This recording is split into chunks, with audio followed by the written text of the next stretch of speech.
ఎన్నికల వ్యూహాలు రచించడంలో, ఓటర్లని ఆకర్షించడంలో, గెలుపుని నల్లేరు మీద నడకలా మార్చుకోవడంలో, స్పష్టమైన లక్ష్యాన్ని నిర్దేశించుకోవడంలో, ఆ లక్ష్యాన్ని చేరుకునే క్రమంలో ఎవరికి అందని ఎత్తులు వేయడంలో ఆరితేరిన పార్టీ, అన్ని నైపుణ్యాలు చాటే పార్టీ, అనుకున్నది సాధించే పార్టీ ఏదంటే అనుకూలత, వ్యతిరేకత అన్న దానితో సంబంధం లేకుండా అందరూ చెప్పే మాట బీజేపీ. కానీ ఈసారి లోక్సభ ఎన్నికల్లో మాత్రం దేశంలో పొలిటికల్ ఈక్వేషన్స్ మొత్తం చేంజ్ అయ్యాయని చెప్తున్నారు ఎక్స్పర్ట్స్. జాతీయ రాజకీయాల్ని ప్రభావితం చేసే యూపీ, బీహార్పై అన్ని పార్టీలు ఫోకస్ పెట్టాయి.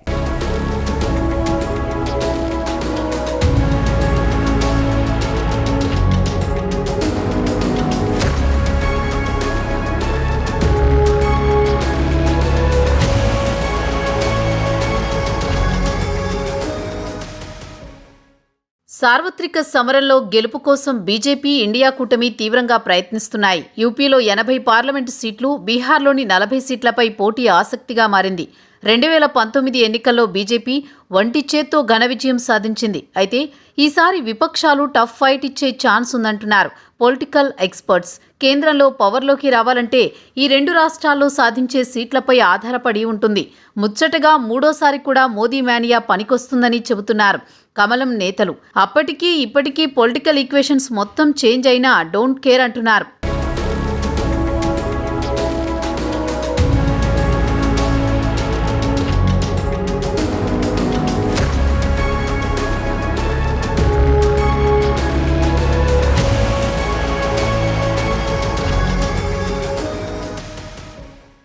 కేంద్రంలో పవర్లోకి రావాలని పట్టుదలగా ఉన్న బీజేపీకి ఉత్తరప్రదేశ్పై చాలా ఆశలే ఉన్నాయి. 80 లోక్సభ స్థానాలున్న ఆ రాష్ట్రంలో పట్టు నిలుపుకోవడం కాషాయ పార్టీకి చాలా అవసరం. లేదంటే కమలం నేతల టార్గెట్ రీచ్ కావడం చాలా కష్టం. అటు ఎస్సీ, కాంగ్రెస్ కూటమి కలిసి పోటీ చేస్తున్నాయి.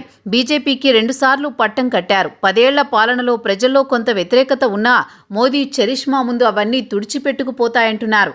అసెంబ్లీ ఎన్నికల్లో మాదిరే పార్లమెంట్ ఎలక్షన్స్లోనూ సత్తా చాటుతామనే విశ్వాసం వ్యక్తం చేస్తున్నారు.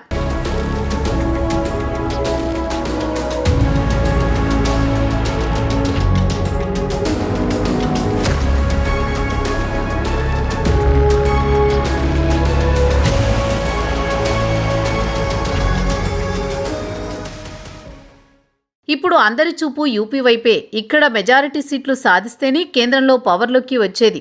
2 సార్లు బీజేపీ అధికారంలోకి రావడంలో కీ రోల్ ప్లే చేసింది. ఆల్రెడీ అక్కడ బీజేపీనే ఉంది. సీఎం యోగి ఆదిత్యనాథ్ వ్యూహాత్మకంగా పనిచేస్తున్నారు. బీజేపీ క్లీన్ స్వీప్ చేసేలా ప్రయత్నిస్తున్నారు. కానీ అది సాధ్యమయ్యేలా కనిపించడం లేదు. అటు రాహుల్ గాంధీ కూడా పట్టువీడని విక్రమార్కుల్లా పోరాటం చేస్తున్నారు.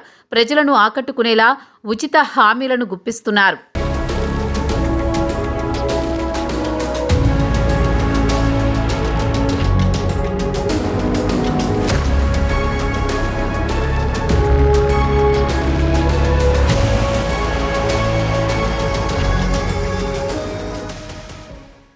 కాంగ్రెస్ అగ్రనేత రాహుల్ గాంధీ భారత్ జోడో న్యాయయాత్రతో శ్రేణుల్లో నూతన ఉత్తేజం నింపారు. అదే ఊపులో సౌత్లో కర్ణాటక, తెలంగాణలో అధికారంలోకి తీసుకొచ్చారు. బీహార్లో సీఎం నితీష్ను తగిన బుద్ధి చెప్పాలనే పట్టుదలతో ఉన్నారు.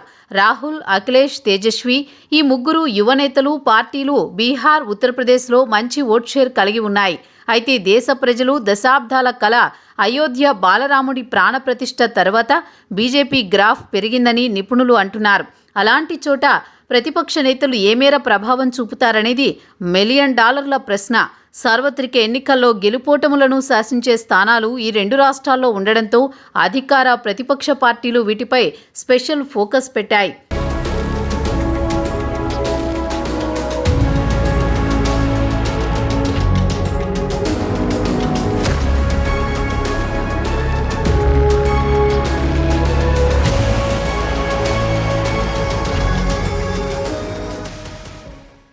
రెండు 2019లో 2 రాష్ట్రాల్లో 120 సీట్లకు గాను ఎన్డీఏ 101 స్థానాల్లో విజయం సాధించింది.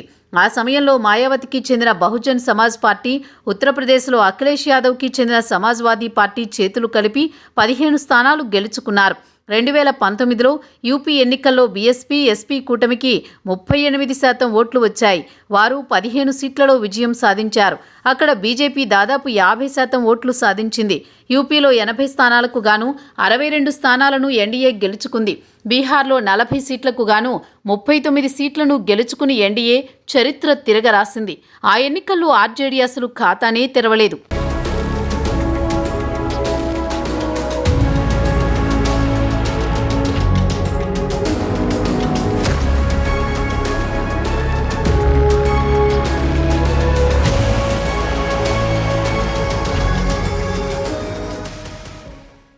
బీజేపీ నేతృత్వంలోని ఎన్డీఏ మాత్రం తన లక్ష్య సాధన దిశగా దూసుకుపోతోంది. అత్యధిక ఎంపీ స్థానాలున్న ఉత్తరప్రదేశ్పై స్పెషల్ ఫోకస్ పెట్టింది. గత ఎన్నికల్లో యూపీలో 80 చోట్ల పోటీ చేసిన బీజేపీ 16 చోట్ల ఓటమి పాలైంది. ఆ తర్వాత జరిగిన ఉప ఎన్నికల్లో మరో 2 సీట్లలో గెలిచినా మిగతా 14 చోట్ల మాత్రం కమలం పార్టీ చాలా బలహీనంగా ఉంది. ఇక్కడ చాలా సెగ్మెంట్లలో బీఎస్పీ, సమాజ్వాదీ పార్టీ బలంగా ఉండడం బీజేపీకి ఇబ్బందిగా మారింది.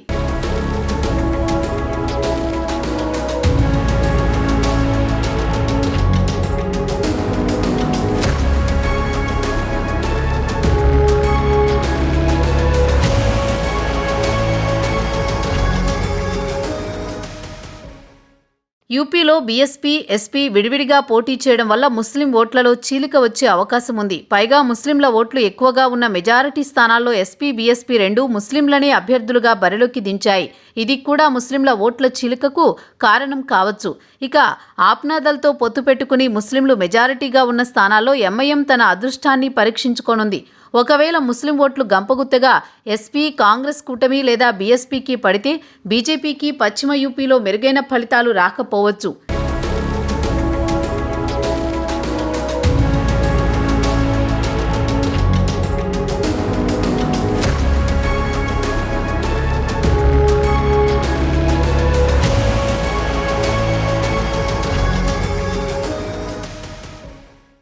అటు ప్రియాంక గాంధీ యూపీపై స్పెషల్ ఫోకస్ పెట్టారు. అసెంబ్లీ ఎన్నికల్లో వీరోచితంగా పోరాటం చేసినా కాంగ్రెస్కు ఆశించిన ఫలితం రాలేదు. అయినా ఆమె వెనకడుగు వేయకుండా ప్రజల మద్దతు కూడగట్టేందుకు తీవ్రంగా ప్రయత్నిస్తున్నారు. రాష్ట్రంలో కాంగ్రెస్ కోల్పోయిన ప్రాభవాన్ని తిరిగి సాధించేందుకు తీవ్రంగా కృషి చేస్తున్నారు.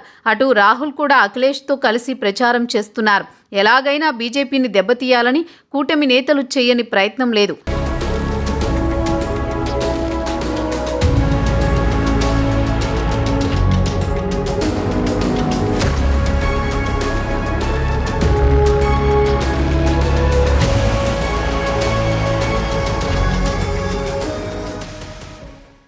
రెండు 2019 కంటే 2024లో ఖచ్చితంగా బీజేపీ సీట్లు పెరుగుతాయని మోదీ బలంగా నమ్ముతున్నారు. పరిపాలన ఖచ్చితంగా సంతృప్తికరంగా ఉందని, ప్రజల్లో వ్యతిరేకత పెద్దగా లేదని అంచనాలు వేస్తున్నారు. బీజేపీ సహజంగా ఉండే ఓటు బ్యాంకుకు తోడు మోదీ ఇమేజ్తో కొంత ఓటు బ్యాంక్ కలిసొస్తుందని చెబుతున్నారు. ఆర్టికల్ 370 రద్దు, అయోధ్య రామాలయం లాంటి నిర్ణయాలు భావోద్వేగ ఓటు బ్యాంకును సృష్టిస్తాయని లెక్కలేస్తున్నారు. అదనంగా సామాజిక సమీకరణాలు కూడా వర్కౌట్ అయితే ఇక తిరుగులేదనే వ్యూహంతో ముందుకెళుతున్నారు. కేవలం హిందుత్వ ఓట్లనే నమ్ముకొని ఎన్నికలకు వెళ్లడం లేదని బీజేపీ నేతలు గుర్తు చేస్తున్నారు. బలమైన ఓబీసీ వర్గాన్ని ఆకట్టుకోవడంతో పాటు ఎస్సీ వర్గీకరణకు అనుకూలమనే విషయాన్ని కూడా జనంలోకి తీసుకెళ్లే ఉద్దేశంతో బీజేపీ పనిచేస్తోంది. ఎలా చూసుకున్నా ప్రతి నియోజకవర్గంలో 50% పైగా ఓట్లు వచ్చేలా ప్రణాళికలు రచిస్తున్నారు కమలనాథులు. ఇంత పక్కాగా వ్యూహరచన చేశాక లక్ష్యాన్ని ఛేదించకపోవడం అనే ప్రశ్నే ఉండదనే ధీమాతో ఉంది బీజేపీ.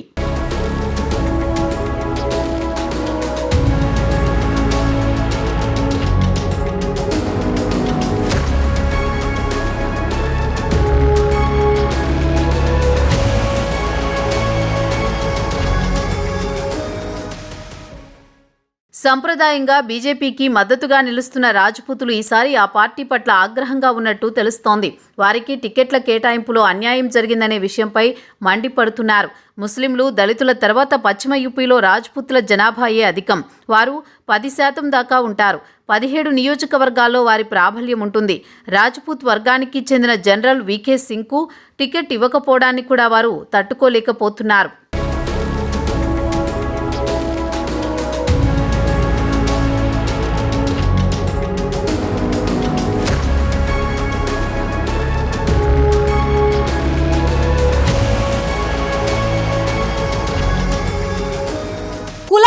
దుప్పట్లకు కేర్ ఆఫ్ అడ్రస్, పొత్తుల కత్తులు, కిచిడీ కూటములు, జంపింగ్ జపాంగులకి పెట్టింది పేరైన బీహార్లో పాలిటిక్స్ ఎప్పుడూ కాకపుట్టిస్తూనే ఉంటాయి. 40 సీట్లతో లోక్సభ నియోజకవర్గాల పరంగా దేశంలో 4వ స్థానంలో నిలుస్తున్న ఈ తూర్పు రాష్ట్రానిది నేషనల్ పాలిటిక్స్లో ఆది నుంచి కీలక పాత్రే. దేశ రాష్ట్ర రాజకీయాల్లో చక్రం తిప్పిన ఉద్దండ నేతలకు పుట్టిల్లు కూడా. అధికారం కోసం ప్రాంతీయ, జాతీయ పార్టీల మధ్య కుమ్ములాటలు, వర్గపోరు, పవర్ పాలిటిక్స్ ఇక్కడ కామన్. ఈసారి లోక్సభ ఎన్నికల్లో క్లీన్ స్వీప్ చేయాలని ఎన్డీఏ కూటమి భావిస్తోంది. అటు విపక్ష నేతలు మాత్రం మోదీ, నితీష్కి చెక్ పెట్టేందుకు ప్రయత్నిస్తున్నాయి.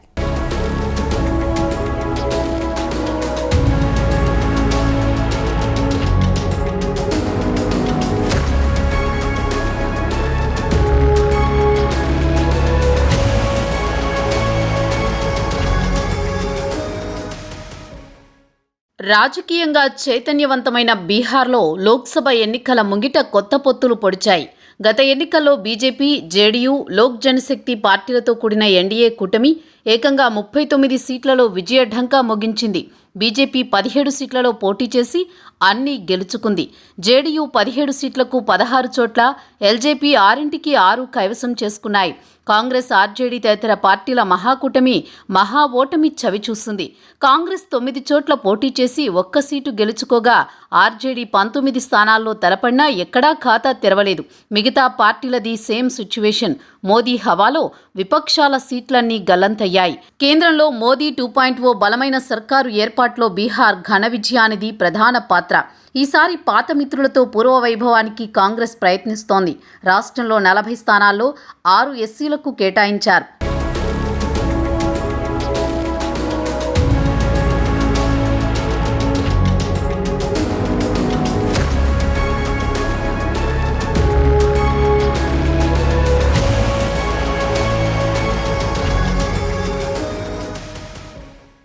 దీర్ఘకాలంగా అధికారంలో ఉన్న నితీష్ ప్రభుత్వంపై వ్యతిరేకత ఎన్డీఏ సీట్లకు గండిపడనుంది. రాష్ట్రంలో కులగణన చేపట్టడాన్ని సీఎం సొమ్ము చేసుకోవాలని ప్లాన్ చేస్తున్నారు. అది తమ ఘనతేనని కాంగ్రెస్, ఆర్జేడీ కౌంటర్ ఇస్తున్నాయి. కాంగ్రెస్ దేశవ్యాప్తంగా హామీ ఇస్తున్న విషయాన్ని మేనిఫెస్టోలో పేర్కొన్న అంశాన్ని ప్రజల్లోకి తీసుకువెళుతోంది. బీజేపీ రామమందిరాన్ని నమ్ముకుంది. ఎన్నికల వేళ వెన్నుపోటు పొడిచిన నితీష్కు గుణపాఠం నేర్పాలని ఇండియా ఫోరం పట్టుదలగా ఉంది. ఆయనది పచ్చి అవకాశవాదమంటూ కాంగ్రెస్, ఆర్జేడీ విమర్శిస్తున్నాయి.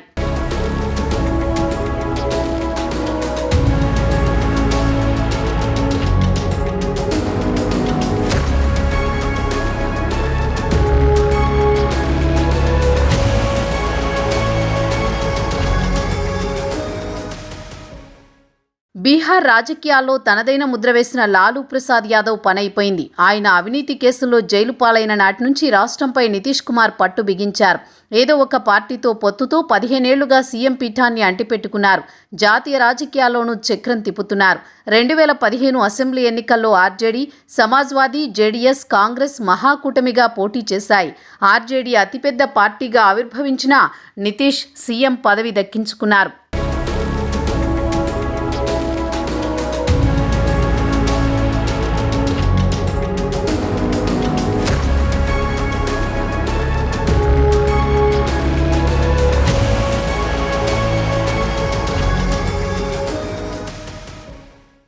రెండేళ్లకే మహాకూటమికి గుడ్ బై చెప్పి మళ్లీ బీజేపీతో జట్టు కట్టారు. 2019 లోక్సభ ఎన్నికల్లో ఎన్డీఏ కూటమితో సీట్ల సర్దుబాటు చేసుకుని అత్యధిక ఎంపీ సీట్లను దక్కించుకున్నారు. అదే జోరులో 2020 అసెంబ్లీ ఎన్నికల్లోనూ ఎన్డీఏ భాగస్వామిగా పోటీ చేసి సీఎం పీఠమెక్కారు. జేడీయూ 43 కంటే బీజేపీ 74కే ఎక్కువ సీట్లు దక్కినా నితీష్ మళ్లీ సీఎం పదవి అధిరోహించారు. 2 ఏళ్లలోనే ఆయన మళ్లీ ప్లేటు ఫిరాయించారు.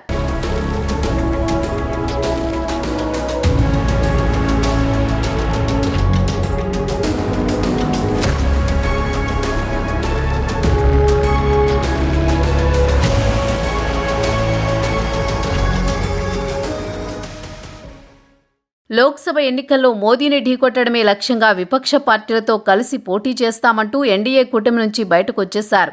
మహాకూటమి దన్నుతో మళ్లీ సీఎం అయ్యారు. ఇండియా కూటమి ఏర్పాటులో కీలక పాత్ర పోషించారు. ఏం జరిగిందో తెలియదు కానీ ఎన్డీఏలోకి జంప్ అయ్యారు. మహాకూటమికి, ఇండియా కూటమికి కోలుకోలేని షాక్ ఇచ్చారు. బీజేపీ దన్నుతూ సీఎం పదవిని కాపాడుకున్నారు.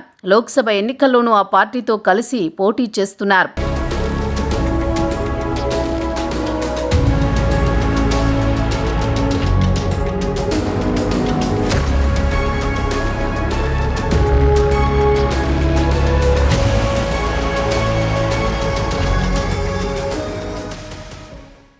నితీష్తో కలిసి 2019 ఫలితాలను రిపీట్ చేయాలని బీజేపీ ఉవ్విళ్లూరుతోంది. కానీ దీర్ఘకాలంలో అధికారంలో ఉన్న నితీష్ ప్రభుత్వంపై వ్యతిరేకత, ఎన్డీఏ సీట్లకు గండి కొట్టవచ్చని పొలిటికల్ ఎక్స్పర్ట్స్ అంచనా. రాష్ట్రంలో కులగణన చేపట్టడాన్ని నితీష్ సొమ్ము చేసుకోవాలనుకుంటున్నారు. అది తమ ఘనతేనని కాంగ్రెస్ ప్రచారం చేసుకుంటోంది. దేశవ్యాప్తంగా ఆ హామీ ఇస్తున్న విషయాన్ని ప్రజల్లోకి తీసుకువెళుతోంది. బీజేపీ అయోధ్య రామమందిరంతో హిందుత్వ నినాదాన్ని మళ్లీ తెరపైకి తెచ్చింది. మోదీ ఫ్యాక్టర్ అభివృద్ధి నినాదంపై ఆశలు పెట్టుకుంది. ఈసారి బీజేపీ 17, జేడీయూ 16, చిరాగ్ పాస్వాన్ సారథ్యంలోని ఎల్జేపీ 5, జితన్ రామ్ మాంఝీకి చెందిన హిందుస్థాన్ ఆవాం మోర్చా, సమతా పార్టీ ఒక్కో స్థానంలో పోటీ చేయనున్నాయి.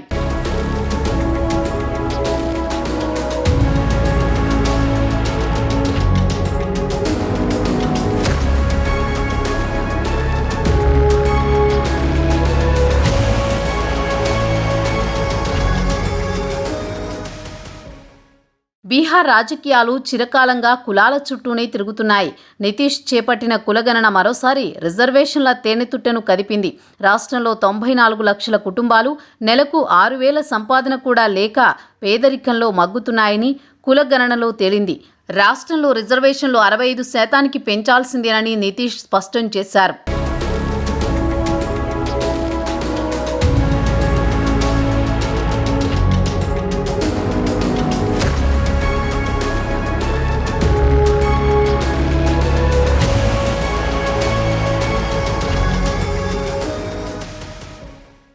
రాష్ట్ర జనాభాలో 19.65% ఎస్సీలు, 1.68% ఎస్టీలు ఉన్నారు. వారిలో ఏకంగా 42.7% మంది నిరుపేదలని కులగణనలో తేలింది. 27.13% ఓబీసీలున్నారు. వీరిలో 14.26% యాదవులు, దాదాపు 17% మంది ముస్లింలు ఉన్నారు. మహాకూటమి యాదవులు, ఎస్సీ, ఎస్టీ, మైనార్టీ ఓట్లపై కాంగ్రెస్ గురిపెట్టింది. జనాభా ప్రాతిపదికన సామాజిక న్యాయం జరగాలని డిమాండ్ చేస్తోంది. అగ్రవర్ణాలతో పాటు ఓబీసీలు, ఎస్సీ, ఎస్టీలను ఆకర్షించేలా బీజేపీ, జేడీయూ పావులు కదుపుతున్నాయి. ప్రధాని మోదీ ప్రచారంతో హోరెత్తిస్తున్నారు.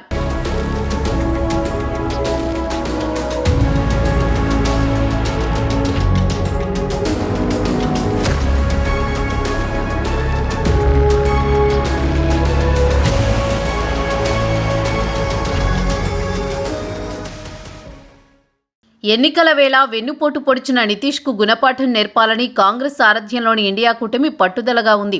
ఆయనది పచ్చి అవకాశవాదమంటూ కాంగ్రెస్, ఆర్జేడీ దుమ్మెత్తిపోస్తున్నాయి. రాష్ట్రంలో కులగణన తమ సంకీర్ణ సర్కారు ఘనతేనని ప్రచారం చేస్తున్నాయి.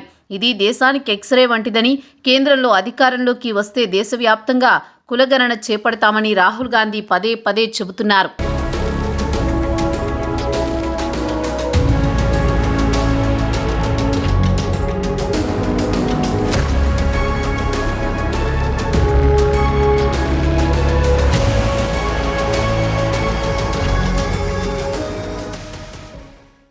మోదీ హయాంలో నిరుద్యోగం, నిత్యావసరాల ధరల పెరుగుదల, కార్పొరేట్ దోపిడీ తదితరాలను ప్రచారాస్త్రాలుగా మలుచుకుంటున్నాయి. దేశవ్యాప్తంగా 30 లక్షల ప్రభుత్వ ఉద్యోగాలతో పాటు పలు సంక్షేమ హామీలను ప్రజల్లోకి తీసుకువెళుతున్నారు. 6 న్యాయాలు, 25 గ్యారంటీలతో విడుదల చేసిన జాతీయ మేనిఫెస్టోను కాంగ్రెస్ ఊరు వాడా ప్రచారం చేస్తోంది. పొత్తులో భాగంగా ఆర్జేడీకి 26, కాంగ్రెస్కి 9, లెఫ్ట్ పార్టీలు 5 సీట్లు దక్కాయి. ఆర్జేడీ తమ 26 సీట్లలో 3ంటిని మాజీ మంత్రి ముఖేష్ సాహ్ని సారథ్యంలోని వికాస్శీల్ ఇన్సాన్ పార్టీ వీఐపీకి కేటాయించింది.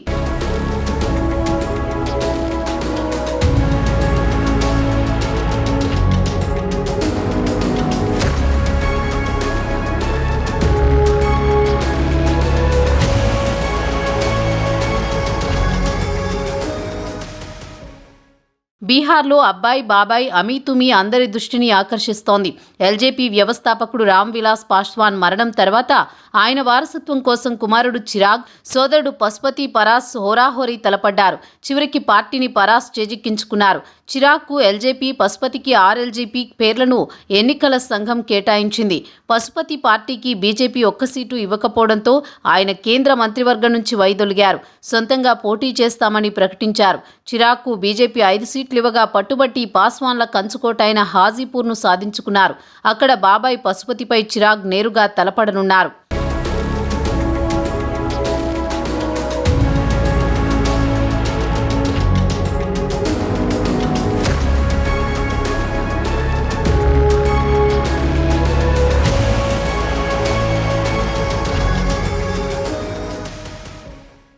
హిందీ బెల్ట్ రాష్ట్రాలైన యూపీ, బీహార్లో క్లీన్ స్వీప్ చేసే దిశగా పావులు కదుపుతోంది బీజేపీ.